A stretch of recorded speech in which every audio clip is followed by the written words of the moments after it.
The diseases of attitude. It's never that pleasant to talk about the negative, but we got to talk about it because life is part negative. These attitude diseases are like weeds that grow in the garden. It's a normal part of life. Here's a good phrase to note. Negative is normal. It's not successful, but it's normal. It's part of life. And here's the next key, in my opinion. You must learn to handle the negative. Don't ignore it. Handle it. Now, I know some people teach the other way. And listen to them, and listen to me, and then make up your own mind. Right? Don't be a follower. Be a student. But I say you got to handle the negative. You don't have to live in it. You don't have to dwell on it. But you do have to handle it, my opinion. I know some people teach, just turn your head real quick and say, there's no weeds, there's no weeds, there's no weeds. They'll take your garden. So you've got to handle the negative. Here's what part of it is. It's called the Great War Between Good and Evil. Mr. Reynolds and I are working on a new book this year called The Great War Between Good and Evil. And there is a war on. The minute you were born, you got involved in the war between good and evil, between darkness and light, between negative and positive, between evil and good, between tyranny and democracy, between weeds and human activity. I mean, the war is on. If democracy sleeps, guess who never sleeps? Tyranny. In the absence of light, guess what's automatic? Darkness. If good does not arouse itself and become active, guess what moves in? Evil. It's a war. A mental war, a physical war, a financial war, between enterprise and ease, between accomplishment and failure. It's a war. That's why there's an Old Testament phrase that gives the best advice for human activity when it says, 6 days labor, 1 day rest. Now, I'm sure we've taken that to mean, don't work all 7 days, take one off. Here's what it also means, only take one off. Or you're liable to lose the war. Now, we've got it down to 5 and 2, and maybe that's not too dangerous. I don't know. If God would have thought of 5 and 2, he might have made it 5 and 2. I don't know. You can't think of everything. But here's what it does mean. Enterprise is better than ease. If you rest too long, the jungle overtakes the village. Now, here's the good news about the war between good and evil. Evil is no match for good, but good must be active. Weeds are no match for human activity, but if you stand still, how far in will they come? All the way. They'll grow right up around your shoes. But if you get busy, how far back can you take them? As far as you wish. They're no match, but you must be active. That's why the 6 and 1. Make sure you're not losing the war by taking off too much. Guess what the average years are after retirement? 6. 6. Which means don't retire. Your chances are too slim. Okay. The war between good and evil, the weeds.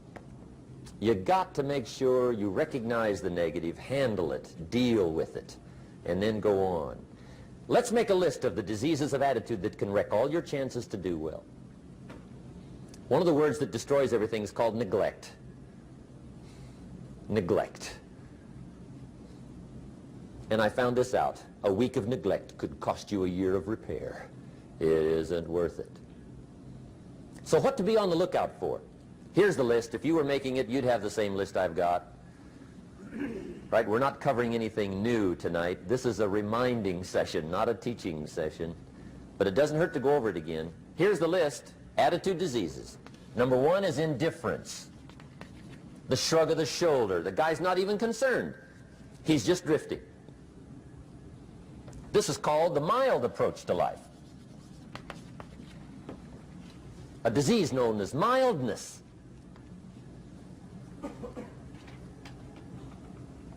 The guy says, well, I can't see getting all that worked up. Well, to be any kind of winner, you got to get worked up.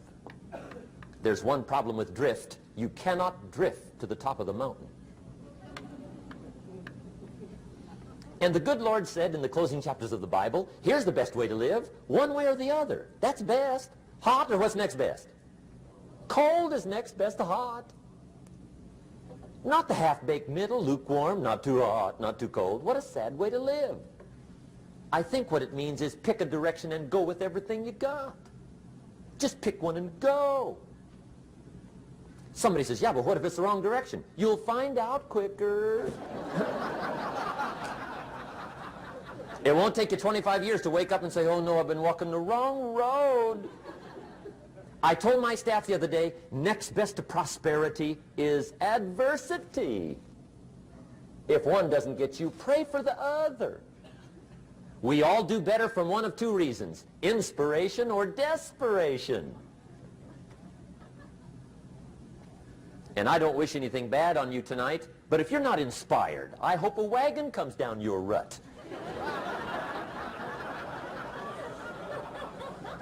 Whatever it takes to get you to try harder, read more, set your goals, and go for it.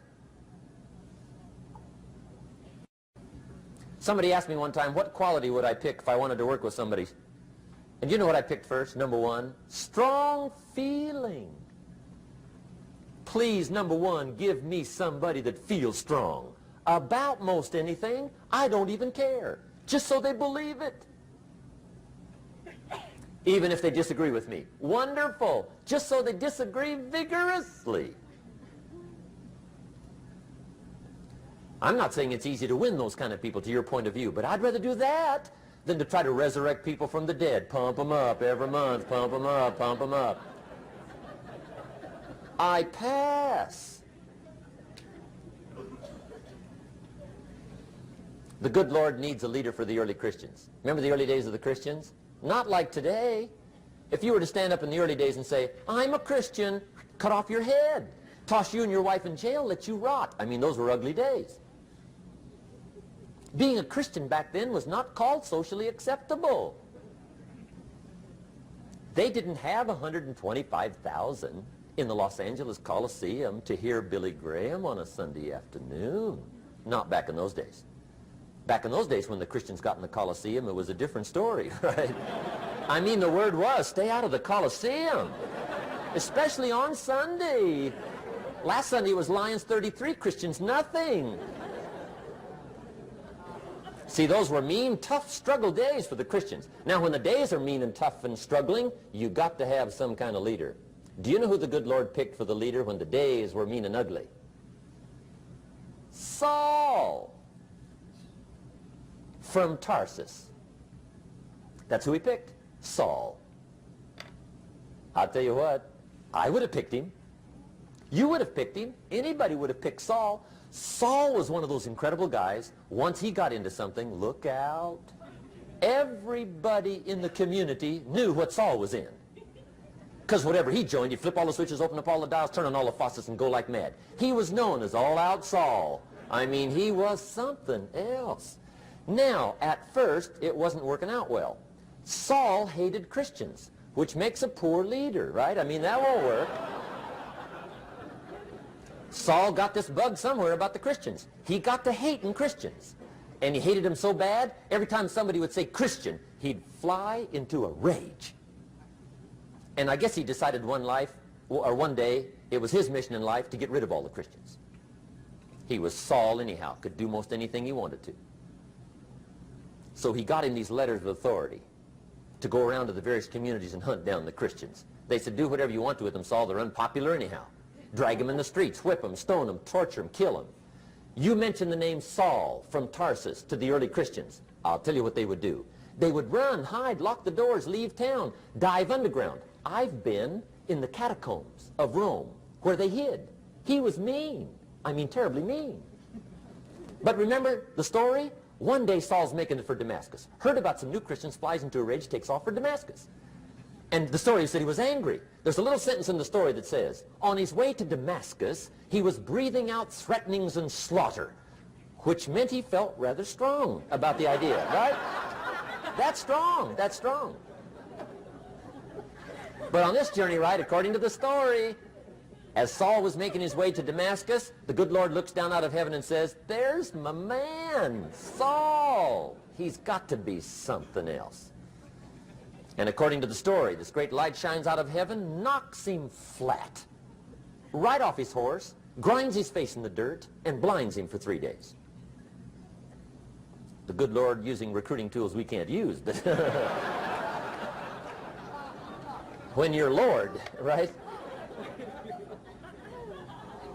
To make a long story short, Saul from Tarsus becomes converted to Christianity. He becomes Paul, the great leader, the apostle.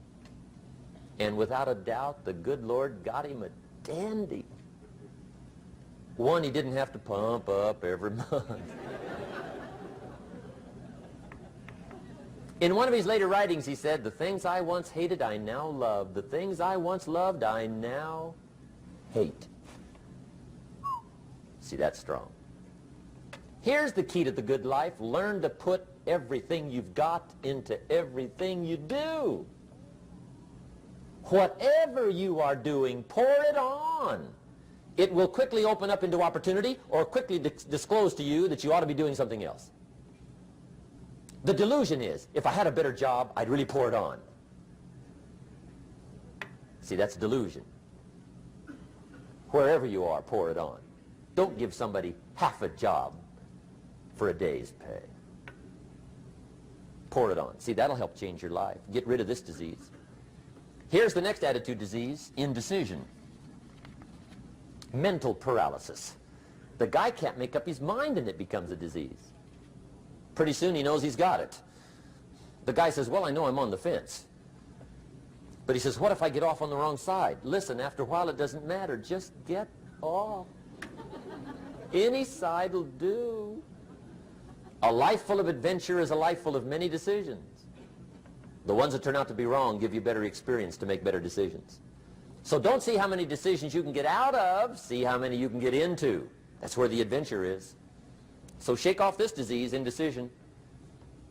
The next one is doubt. Doubt's like a plague. And one of the worst is self-doubt. There are many, but that's one of the worst. The guy doubts himself. Doubts if it'll last that long for him. Doubts if he can do that well. Doubts if he can make that much. Doubts if he can accomplish all that. A chronic, excellent self-doubter. You can imagine what damage that does to your future. So here's the key. Turn this coin over and become a believer. And there's many things to believe in. One of the majors is yourself. The understanding of self-worth is the beginning of progress. Now, if those three don't get you, this one will. Worry.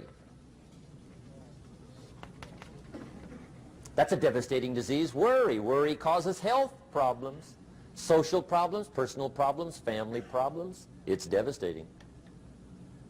Worry long enough, it'll drop you to your knees. Could reduce you to begging. I know how bad this one is. I used to have it bad. I used to be known as a super worrier. Not a super warrior. No, super worrier. My family wished I'd have been a warrior. I got those years to make up for. But I'll tell you what. My advice to you is do what I finally did on worry. Give it up. Who needs it? I'm not saying it's easy. I'm saying it's worth it. It took me almost 1 year to kick the worry habit, and it was not an easy year. It was one of the toughest years I ever spent, but I finally got that monkey off my back. And I discovered you could live the most incredible life free of worry. Not free of challenge, not free of difficulty, free of worry. I learned how to do it, and you can. Here's the next attitude disease. Over caution. Some people never will have much. They're too cautious. Now, you can also be too reckless, but you can also be too cautious. This is called the timid approach to life. And my caution was always the risk. Risk used to drive me right up the wall. I used to say, what if this happens? It's called the language of the poor. What if this happens? And on top of that, if this was to happen, look at the fix I'd be in. I better not try. I could always ace myself out. Then I'll tell you what changed my whole life when I finally discovered it's all risky. The minute you were born, it got risky. If you think trying is risky, wait till they hand you the bill for not trying.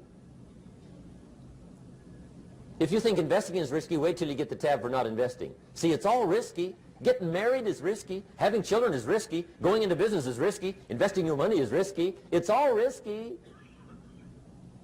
I'll tell you how risky life is. You're not going to get out alive.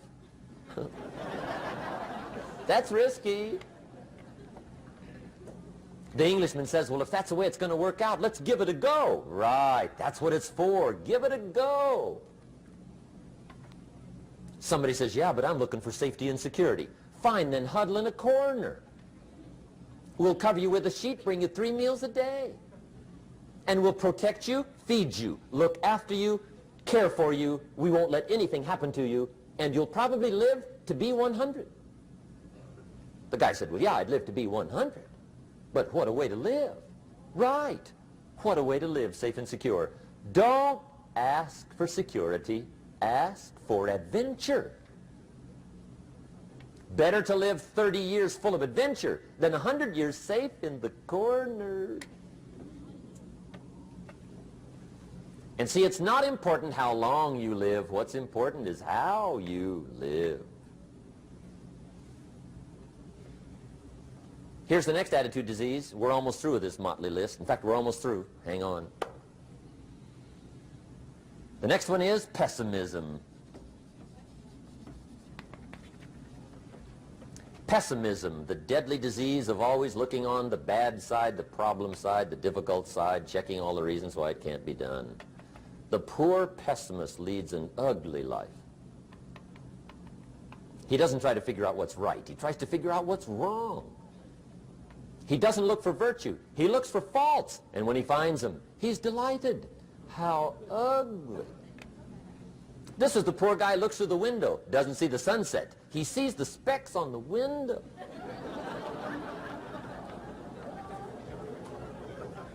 And this is the poor guy, right, who rushes up, takes such leave of his senses. This guy rushes up and he says, I've got 5 good reasons why it won't work. He's so dumb he doesn't know all he needs 1. He's got 5.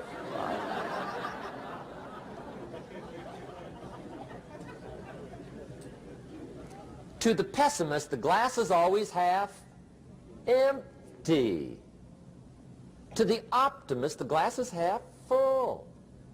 Why would the same measure affect people 2 different ways? Answer, it all depends on how you look at it. Our lives are mostly affected by the way we think things are, not the way they are. The way we think they are affects us most.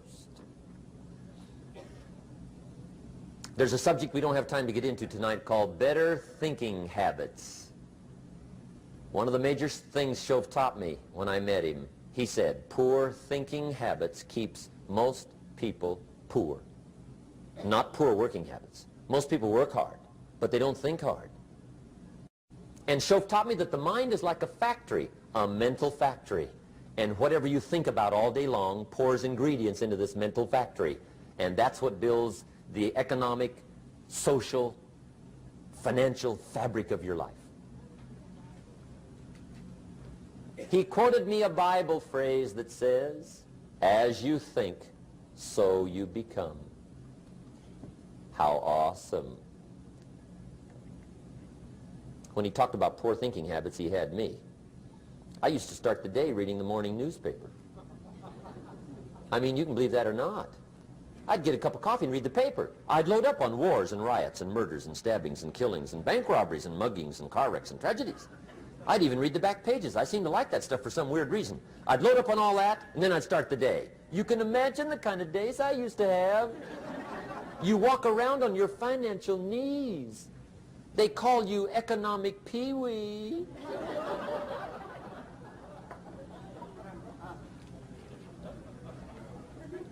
The guy says, I want to be a great leader. Wonderful. The first thing we do is follow him to his house. When we get there, we walk in and check his library, number one. Somebody says, well, why check his library? The reason is because what a man reads pours massive ingredients into his mental factory, and the fabric of his life is built from those ingredients. You would not believe what some people have got in their house to read. You would not believe. One of the best dressed up words I know for a lot of it is trash. Can you imagine dumping a barrel of trash into this mental factory every day and coming out with a rich, dynamic, positive life? It can't be done. You might as well try making a cake with cement. The kids back in Danbury, Connecticut, high school, they're asking me questions one day. I'm talking to the kids. Kids got good questions these days. One of them said to me, Mr. Rohn, how do you build the good life? I said, it's simple. It's not easy, but it's simple. Here's how you build anything. Select the right ingredients, keep out the wrong ingredients, and it starts with thought. Everything starts with thought. So you must be wise and careful what you think about, because that starts everything. You got to be wise and careful. I asked the kids, what would happen if somebody dropped sugar in my coffee? They said, well, you'd be okay. I said, what if somebody dropped strychnine in my coffee? They said, well, you'd be dead. I said, correct. Lesson one. Life is both sugar and strychnine. You gotta be careful. I said, what if my worst enemy drops in the sugar? They said, will you be okay? I said, what if my best friend, even by accident, drops in the strychnine? They said, well, you'd be dead. I said, correct. Lesson two. Watch your coffee.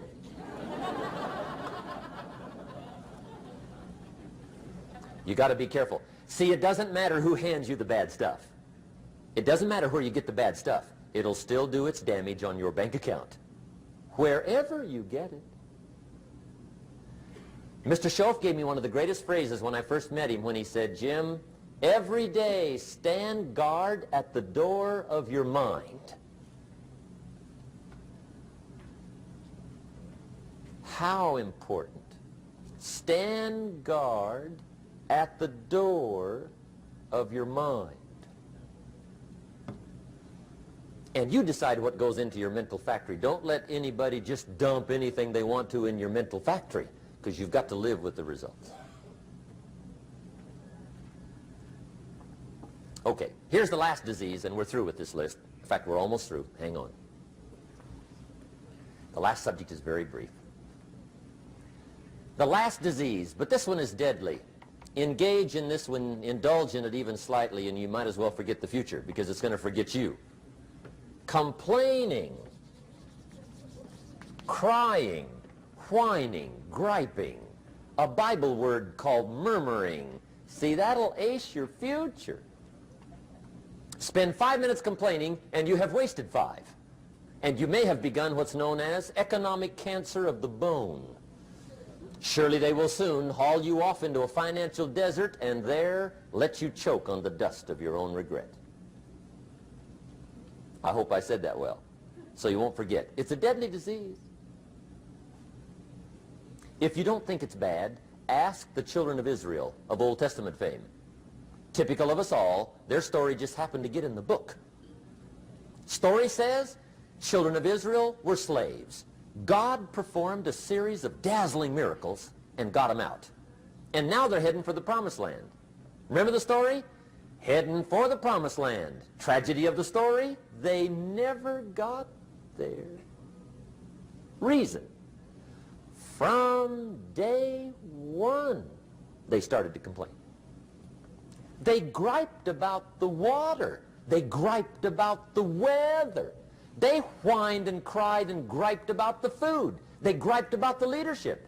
They whined and cried because it was too far, too cold, too hot, too difficult, too miserable. I mean, they whined and cried for years. Finally, God said, "I've had it, trip canceled." Or something like that. The story says they died in the desert, never got to the promised land. Which I think means two things. Indulge in this long enough, you get your future canceled. And I guess it also means even God himself can only take so much.